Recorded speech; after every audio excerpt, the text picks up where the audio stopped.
Brad?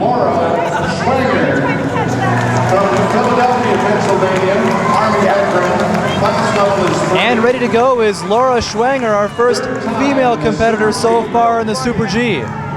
Well, I want to tell you, Laura is a past winner of this Super G. She hasn't been here for at least 4 years, and some of the athletes hadn't seen her perform. And they may be discounting her effort, but I can here to tell you that she's going to be a serious contender to displace Ron Smith. She's a steady pusher, and she has the right equipment and the physical prowess to execute this course very strong. William Hannigan, who finished a few moments ago, finished with a time of 6:29.823. So it looks like he is out of the running for a medal. So Laura Schwanger getting set here in the Super G. First stop, the jailbreak bars. She goes over them, no problem. Yeah, you notice that Laura's going to be steady. She's going to float like these are clouds, these obstacles over them. Well, very good time to start off this Super G. Again, Laura Schwanger, one of only 2 women in this Super G event, but she's a past winner. She's going to give Ron Smith a run for his money. Smith leading right now with a time of 4:37. Yeah, I want to energize here that, inject rather here that Ron actually drew the #1 spot, which in the rules he's allowed to pick any spot in the rotation that he wants. But as a gentleman call, he accepted going first. Going first is very difficult to do. One, you have the pressure of sitting a very good time because you have no way to improve upon the time, and you also don't get the opportunity to see the other athletes experience the course and see what works in most cases. Well, Schwanger through the pit. She moves on. Now to the stairs. She's got to go up and over. Notice what I said about her going over the obstacles very easy, like they're clouds. She did hang up there, but it wasn't long enough to stop her forward progress. Making quick work of these ramps, speeding over them right She's now. gaining time right there, just on those small ramps. She's not slowing down at all. Pushes that cylinder through those cones. Yeah, precious seconds were gained right there. Quickly up the steps and onto the sled. There's been a number of years that the difference between the winning time and the next closest time were a difference of 3 seconds and less. So Laura Schwanger going through the Super G. She's a past winner.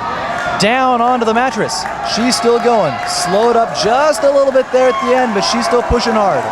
And she took a big breath there, and I'm sure that was to feed some more oxygen to those tired muscles. Got caught up a little bit right at the beginning of this L-shaped obstacle. Still going hard though.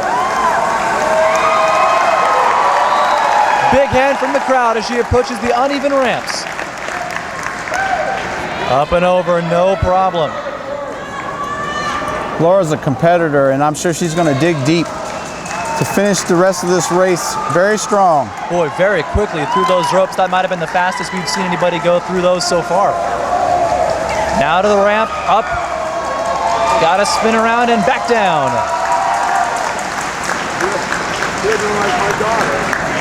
This is one of the obstacles that's forced a lot of the competitors to slow down and lose a lot of time backwards through the slalom cones. She's making great time here. Right. She may have made up some time there as well. I'm anxious to see what this time is going to be. Got to push hard through the jail bars. Having some trouble. This might... Well, she makes it through the end. Laura Schwanger is pushing herself hard through this Super G. Got caught up at the top of those steps. She had to go backwards, back onto the teeter-totter. The spotter was there making sure that's just 5 seconds, just 5 seconds. She may be safe here though. It's just a 5-second penalty. We'll see how much it costs her. She's been making great time so far. That was her first penalty so far of this run. Yeah, previous years that was a disqualifying penalty, but that rule has been changed. So now over the ramps, into the back corner. She's got to go up that steep incline. She's pushing hard. She's making great time so far, just a little bit further to the summit. Now she's up to the American flag. Quickly raising it. She's got to tie it down and salute it. There it is. One more to go. She's got to go over the snake pit. 20 more feet and we'll have a time here. Made great time across those boards. Now across the finish line, Laura Schwanger. She's got to be giving Ron Smith a run for his money.